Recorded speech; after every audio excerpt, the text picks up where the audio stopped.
Welcome to Deciphering Growth, the show that explores mental health from every angle. We bring you conversations with personal opinions, stories, and practical tips. We aim to break down the stigma and help you live your best life. So please sit back and let's dive in. Before we begin, we want to remind our listeners that this podcast represents the opinions of Tiffany Graves, Eric Stone, and the show's guests. The content provided is for informational purposes only and should not be considered medical advice. Please consult a healthcare professional for any medical questions. The views and opinions expressed are our own and do not represent those of our workplaces. Listening, reading, emailing, or interacting on social media with our content does not establish a doctor-patient relationship.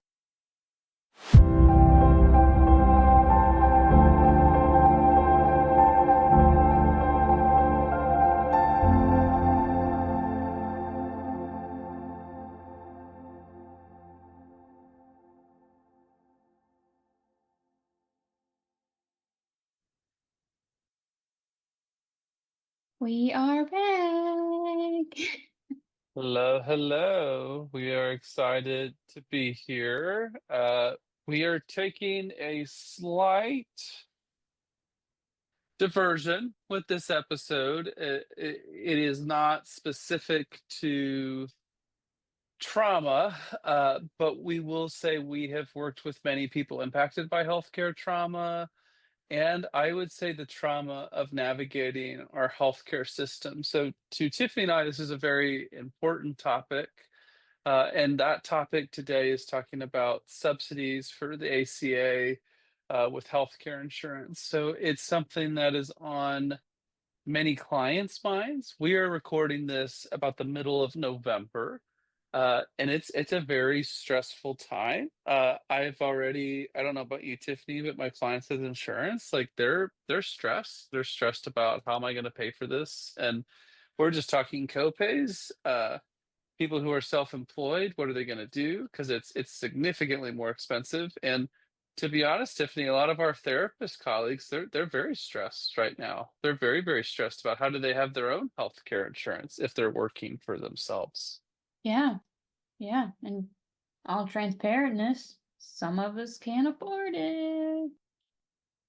I mean, it's in some cases like double the cost, if not even more than that. It's significant. It's significant. So our goal today is just to kind of maybe explain a little bit of this process, a little bit of this, and maybe give you a place to go if you're trying to find a way to go. So originally, these subsidies were created to make these premiums much more affordable. So the government was covering a pretty significant portion of the premium.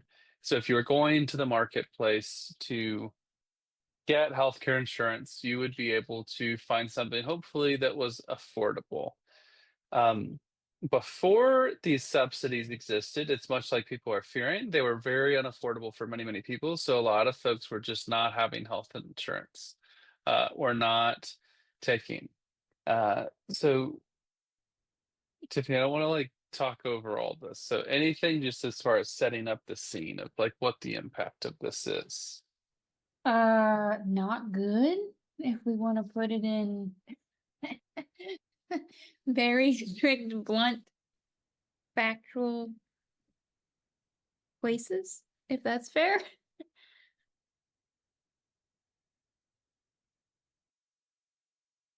So one of the things just from data trends is when these subsidies are reduced or go away, healthy individuals drop coverage first due to the cost. So that kind of makes sense. If you're not someone that's using your health insurance a lot, you're like, hey, I'm okay. I can probably handle not having it.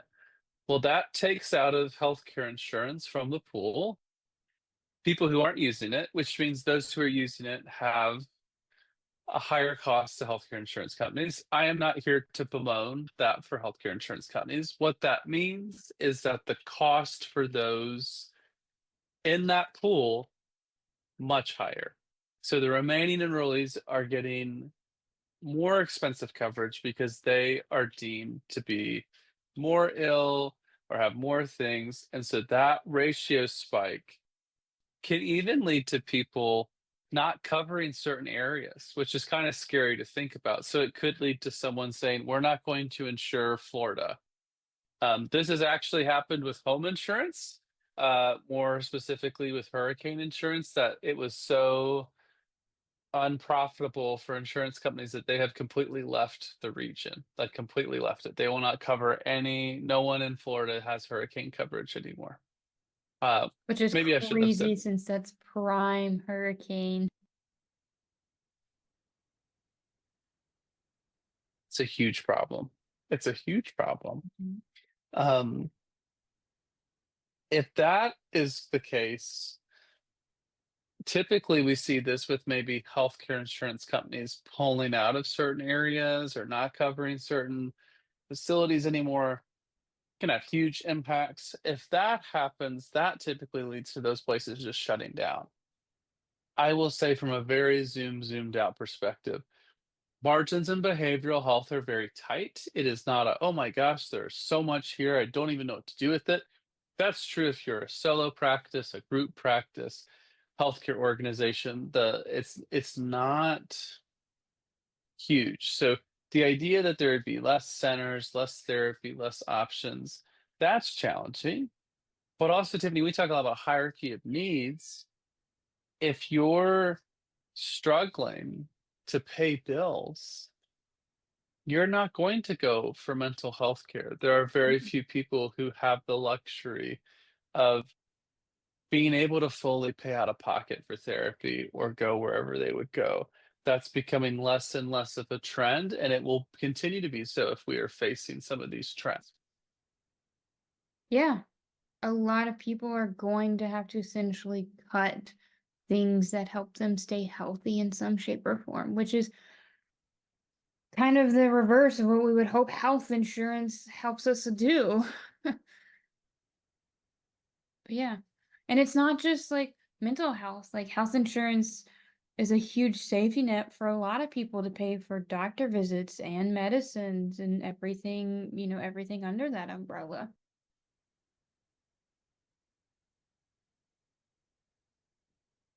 Losing access to some of that preventative care obviously raises a lot of cost. And also, I mean, Tiffany, with this economy, I knew many of my colleagues who are having conversations with people about, like, I can't afford to go inpatient, so we're gonna not have this conversation. Not the therapist, like the client saying, "Hey, I'm not gonna answer that." Like, we're not gonna have that conversation because that is not something I can afford right now. Mm-hmm. Yeah. And then to compound that, some people will wait until they're in absolute crisis to wait to get help, which makes things harder and scarier for everyone in the therapy field because that means we're working with people who are on the brink of crisis and having to utilize more resources to help stabilize those people, which can lead into another mental health crisis, like worldwide. Well, I don't know, worldwide, nationwide. It's just gonna kind of, I think, sadly Mm-hmm. Yeah. continue to be more and more and more of a problem. And maybe you're someone that's not facing this issue and, like, we're not angry with you. I think one of the challenges that comes up is sometimes people just don't care. Like, they just don't care if it's not them that's getting impacted. And so one of the, I don't want to say please, is that just having empathy for people who are going through this. Like, maybe you aren't impacted by Medicare or Medicaid changes or cuts. And also, like, we should still care about these things. And so one of the concerns is, like, what does the world look like if therapy is a luxury, Mm-hmm. counseling is a luxury, and and not just that, but healthcare in general? Yeah. I think that's the scary part is getting to a point to where we're essentially saying on some level that healthcare is a luxury.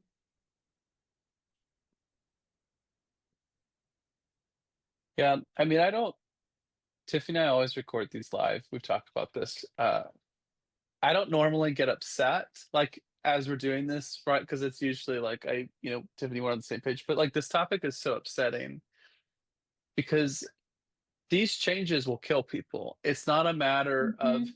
oh, is this going to negatively, like, people are going to die not having access to healthcare, not getting preventative screenings, whether that be for cancer, whether that be blood pressure. I mean, diabetes. Pick the thing with your routine blood work or whatever. Dental damage. I mean, there's so many things that when we're losing access to healthcare, that impacts. I mean, I've worked with many patients where the state of their dental health really impacts them mentally. Like people without being to smile because it reminds them of their trauma or maybe their life impacted by addiction. Like that sucks. And Mhm. when we make it harder, and this is on top of already folks who have Medicaid have way increased requirements and things they have to do, and way more steps to jump through if their coverage lapses. Now, someone might be sitting here like, well, I have to have a job for insurance or this or that. Yeah, that's not who I'm talking to. It's a problem. Wait, are you going to catch more people, air quotes, that are misusing the system? Sure, you will, because you put all these steps. But you know what also you do when you increase something like that? You're punishing people who are eligible, are the right criteria, and we're just making them go through more things because that sounds good on paper. Mhm. Yeah.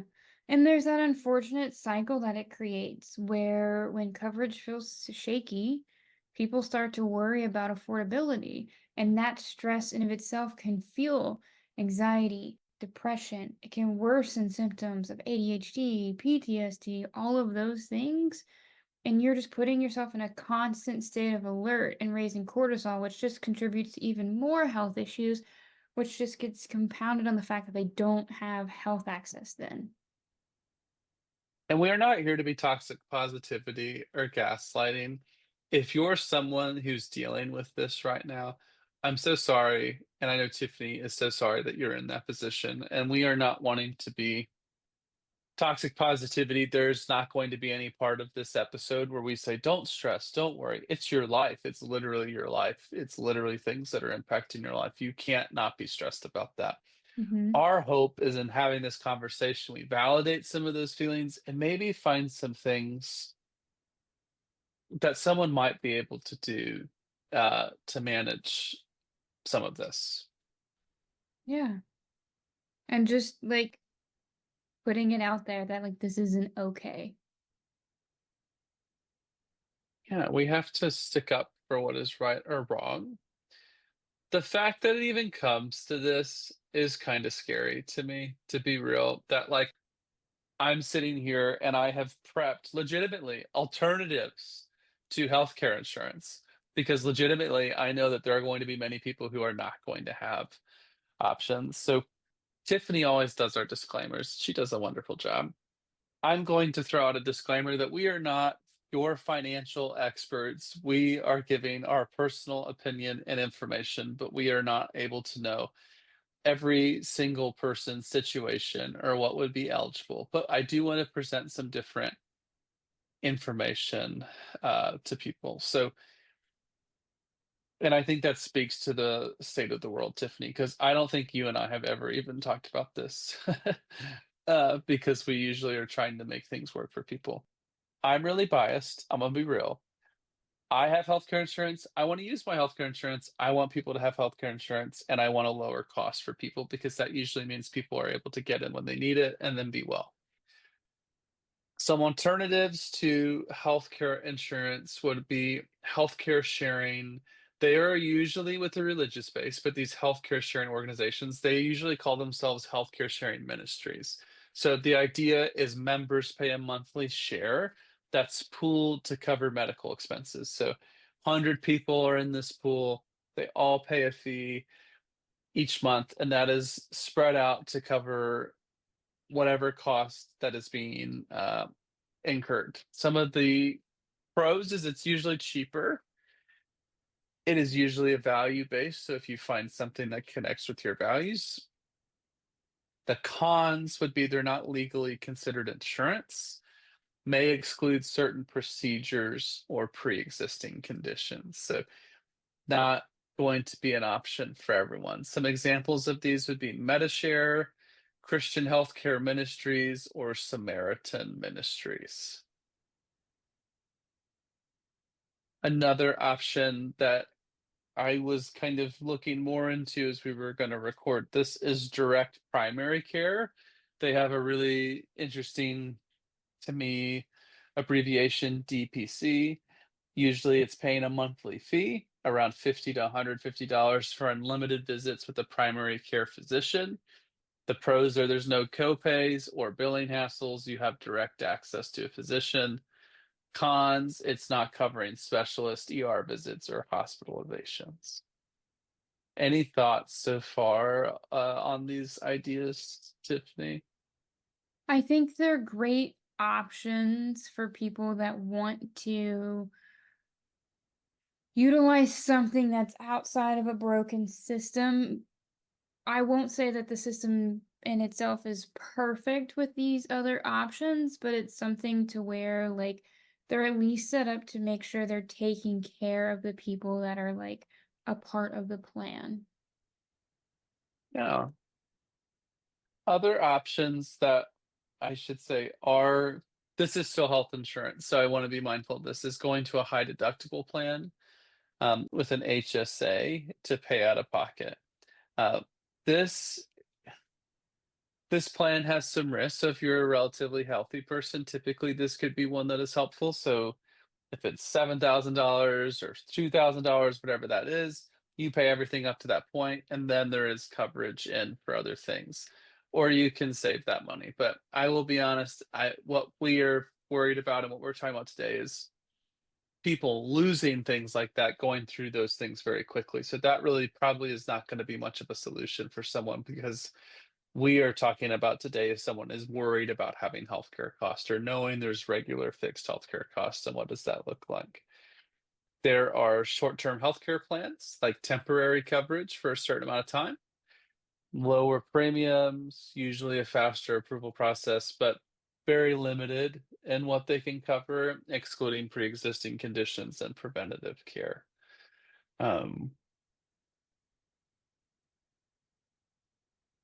There are different types of insurance. I'm not an insurance expert, so I'm going to check myself, but indemnity insurance, different type accident insurance. So maybe if you're worried about a certain thing, typically the discussion goes about how much could I afford on my own. And again, a lot of this is tied to workplace, but there are some non-workplace options. But do your own research, do your own plan. I'm not trying to make us a financial podcast, no matter how many ones I listen to or subscribe to. But we want to use this information to help people. And, maybe it's a conversation with your doctor. It's like, hey, I take this medication, I'm concerned, but I'm scared. I mean, we know that insulin is expensive, medications can be expensive. Yeah, I'll be real, I don't like that word, but I am scared. I'm scared for my community, I'm scared for my patients, I'm scared for my colleagues, and frankly, I'm scared for me. I'm scared, what does that look like when, like, all those things are impacted in a negative way? I don't see a positive. I don't. I really don't. Yeah. It's hard to be positive in a world where essentially people have the power to take away our access to like being healthy. Yeah. I love my veteran clients, family, friends, and I want them to have access to healthcare. What makes me sad is that for so many people,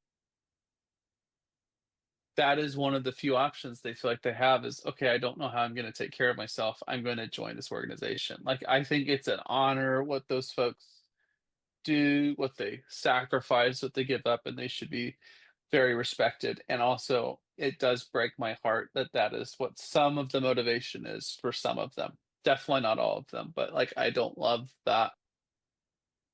Those are some of the options that are facing people, where those are some of the few opportunities available. Uh, to them. And then I think that is very discouraging. Yeah, this is not like the lightest episode we've ever done for sure. And we even were talking about this before we jumped on about how this is probably going to be just a tougher conversation. Yeah, it is tough. And it's only compounded by the fact that on some level we're essentially like talking about like insurance, which is already a frustrating, confusing topic, and they can give you a lot of runarounds. And if you weren't already scared, potentially now we've scared you, and that like your insurance coverage may or may not offer you the same benefits that it used to based on some of these changes. And it won't. Like, it just won't. Like, that you're not going to have the same access. I mean, it's just tough. Like, how do I say this?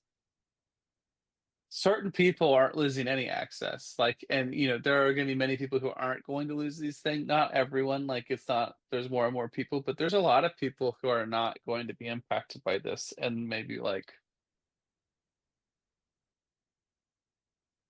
earn my stripes, bootstrap, Titan got through. It just, I don't know. It's just, is it even like, I care as a person, so I have empathy. So I'm gonna speak for myself. I also care as a math person. It doesn't make any fucking sense that for every dollar spent on community mental health aid, substance use recovery treatment programs, that the community usually sees $1.21 back from that. And like, how they measure that is that person is back to working, they're not in the hospital, or they're stable, they're not needing higher level care. Like, that's a community good thing. So like, we know that that money is well spent. And so this idea of like taking back access is going to save money. The number one cause of bankruptcy in the United States is medical bankruptcy. And that is what so many people are going to be fearing and facing to a higher level. Yeah. I don't know. I'm on my soapbox, even though this is not a soapbox episode. I'm on my soapbox. It, But it, it it's is not good valid. for Like our it's communities. yeah, I mean it's gonna be devastating for so many people, and like essentially to watch this unfold and have little to no ability to like I don't even know how to put it into words, like not having the ability to be able to like support these people because insurance companies are going to be able to dictate like no support for you. And like while that is something that like you can talk to your therapist and like figure out a plan, like you hit that double-edged sword of like, well, therapists can't just like drop or change their fees out of nowhere because that means then they're like impacting their ability to survive as well. And it's just this really shortchanged system that's gonna like throw a lot of things into chaos. I don't know. I don't know the last time I've cursed on one of our episodes, to be real, but I feel like it's been a minute. So like, I'm actually very fired up with this today. I think it's Yeah, I mean this is fair. Like it's like I was angry about it, but now I'm just more like sad. Like this makes me like sad to sit here and think about like how many people are going to lose access, and that like something as simple as our health is now going to be a luxury, which is so crazy. bad.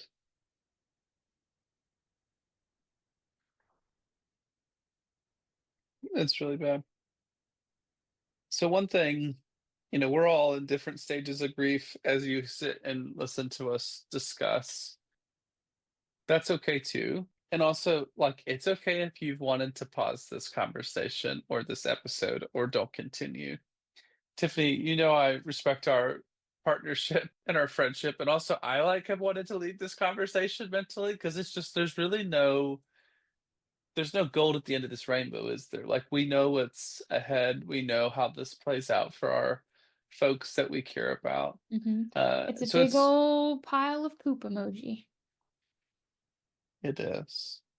So one thing I would encourage people, especially if you're facing something like this, you've got to give yourself permission not to think about these things all the time. Um, I think sometimes we think, oh, if I keep dealing with something, if I keep going on this, is it helpful? And like, I just want to give an example. Like, if you're working a first shift job, you're waking up at 4:30 a.m. every day, and you don't need to do that. I would use the Socratic question: is this helping you right now? Worrying about this?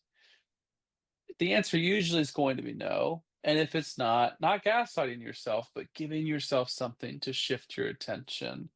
Meditation, music, YouTube video, go get some water, shower, what, doing something. Because sitting in this energy, it's very heavy, Mm-hmm. very draining. And we're not meant for that. We're not meant to sit in that all the time. So I know sometimes we wear what we carry as a badge of pride and honor. Take time to look into plans. Take time to talk with your partner about what do you need to do. Take time to not do those things and decompress and go, but Mm-hmm. give yourself time. Yeah. I guess Tiff- I'm no. just, yeah, no, it's one of those things that it really grates on my nerves, and it's just something that it's just, for lack of better terms, it makes my brain like a nuclear explosion happens, good old mushroom cloud, that we've put people in a place where they're being forced to choose between like mental health and like food on the table. Oh, Like therapy is now potentially going to be a luxury for a lot of people. And that keeps so many people functioning and stable and supported. And we're basically just saying, like, me and you aren't basically saying, but the people no, that I made know. these choices are If basically you're saying, like, listening, I'm like literally jumping every time Tiffany says something. Like, I'm literally jumping. If you're watching us on YouTube, great. But you can't see that every time Tiffany is saying something. Well, you can if you're on YouTube, but that's why Tiffany's checking in on me, because I'm jolting each time she says something. yeah, it's just so, it's hard to fathom that people are okay harming other people in this way.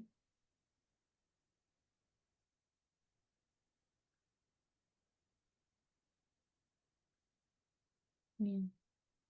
Yeah, I like. I know this is what I'm not one that's usually at a loss for words. Somewhere my family is like giggling that I've said this and it's recorded. Uh, it's just sad. It's really sad. So I want to just give some people, like, I think really important, maybe Tiffany, when we're in this one, just to give some ideas of ways of maybe slowing down our brains and our bodies. And so that one is for my late night people. I will share that a lot of my patients and clients, we talk about that just because that's usually where that anxiety shows up, is waking up, not getting as full of rest, which is a very vicious cycle. I've been pushing people with all that's going on to have mindless activities, which you might be like, you're a terrible therapist telling people to be mindless. But if you don't have coping skills in place, mindfulness is not helpful. And what I mean to say is, if you're really anxious and really depressed and you increase your awareness of that, and you don't have ways of processing that, that is not helpful. It's actually better to not be mindful in that situation if you don't have things to let it out. Uh, I say this with no judgment for anyone. It's just that really genuinely needs to be the way that goes for people. I won't get on my soapbox. So just finding some of those mindless activities, whether it's a video game, a silly TikTok, reality TV. You know what's great? If it doesn't hurt you or someone else, that's a coping skill. So as long as it's that, you enjoy that, and you take that break and unplug. And you don't need to feel guilty. You don't need to feel bad. We all need to do this, especially in a time of crisis. Yes. It's wild that we're fighting for something that's basic for It everyone is to meet basic. this need. But that's why we're talking about this today, because like, yes, we're therapists, but we're also citizens and family members, and we're watching our clients, our friends, our family members get caught in a system that doesn't value well-being. And it's just absolutely fucking stupid that that's a system that we're functioning from. I know I keep wanting to yell, and I won't yell, I promise. But like that's how I'm feeling. We It's put like everything in all caps. I'm just like very upset, and I think I'm feeling kind of silly, Tiffany. So I do apologize to take us back for a second. One really important thing to consider is sliding scale therapy, um, and just asking for that, and you don't need to feel embarrassed or um, there are like different things like open path or like Mhm. different organizations that you can reach out to that therapists have like set up to take that. Usually I'm not going to speak for all therapists, are able to take a few sliding scale folks, and so don't be afraid to ask for that, because the worst that someone can say is no. And us therapists are here for a reason. And I will just share that that is a conversation a lot of people are happening right now. So it's okay to ask, Mhm. and it's okay for the therapist to say no. Yeah. Yeah. It's difficult. It is. And I we try to help our communities. I will just maybe advocate for my therapist friends that we all are doing what we can. We can't do everything for everyone, but usually we can help a person or two in this way. And so that's um, something I know that therapists will do as they can, and also sometimes they can't. And so I just want to make sure for therapists it's okay to say no, because I know we have some of our colleagues listening, and we have clients listening too, and so I'm gonna say it's okay to ask. Like, we can say no. Like and hopefully every good therapist can't say no or should be able to say no. We're really good at giving advice. I'll speak for myself. Sometimes I'm like, harder to take though. My excuse is it's always easy for me to blab about, a lot harder to put into action. Yeah, it's so much more fun to support my clients than to enact things that I've told them to do. Yeah. Sometimes we have to have a little human to human moment. It's like, I struggle with this too. Like, it's hard. Well, and that's the thing. I mean, like us therapists, we're in this with you. Like we're not robots, which is why I argue we'll always be better than AI, because like I know what it's like to drive on I-75 in the snow. I know what it's like to have weird news headlines that are kind of popping up out of nowhere. And what is 6-7? No one knows. I'm just kidding. People know. But now that people know, it's not cool. Us oldies, us lames know about it, Tiffany. So 6-7 will die because I know what 6-7 is, which means nobody wants to do that anymore. That's fair. Um, but we're trying to put some humor in this, of course, but we really do believe in the mission of this podcast is to demystify therapy, support those Hmm. impacted by trauma. I argue that this is part of the trauma of like you need Yes. help, you can't get it. You try to get help, you feel like you want. Like I mean, how many people have just started therapy, not finished that wound healing, and they're gonna have to stop this because they're impacted by this. I'm not trying to set up things that aren't true. Like these are things that are going to happen. Yeah. It makes me really terrified for December going into January when all of insurances roll over and change, and with the marketplace. I legitimately log in every day and go, who in my caseload unfortunately is going to be fucked because like it's going to touch someone. Yeah, that's real life. Real life is hard right now. It I is. I want to It be is. like Chucky and be like, I don't want a big person anymore. Such a good reference. Oh my god. I mean, like, I know it's just us in this episode, but I'm like, God, that's such a good reference. Like, I really hope some of our listeners are like, this is great. This is so helpful. Thanks for stressing me out. No, I'm just kidding. But Yeah. um But I don't know. Our main goal is to, like, I know there are people out there who, like, probably don't have the time to keep up with all this, and this is why we're here to help bring it to the table, to make it accessible, to help you understand, so you're not sitting there hours on end going like, I don't know what's going on with the insurance stuff. We want to help everyone like understand access, understand what's happening, so that you can make better informed decisions for yourself, whether you're impacted by this or not. Tiffany, anything you want to add to this? I want to talk about it. We need to talk about it. We need to advocate. We need to bitch about it to all of the places that we can to see if we can make change happen. And, you know, just recognizing that mental health care really shouldn't be dependent upon what our government system feels like, it should or shouldn't have access to. Like it should just be there. Like any other kind of care, like human to human care. Just like with, I don't want to get too off track, but like the SNAP benefits, I have seen numerous people in the community like offering free food and free support and like places to rest. And I'm like, this is what all of health access should look like. It should be us helping each other to get to a place of social security. Well said, Tiffany. Yeah. Well, that's it. That's the episode. Thank you guys for listening. We hope we informed you a little bit. We'll talk to you next time.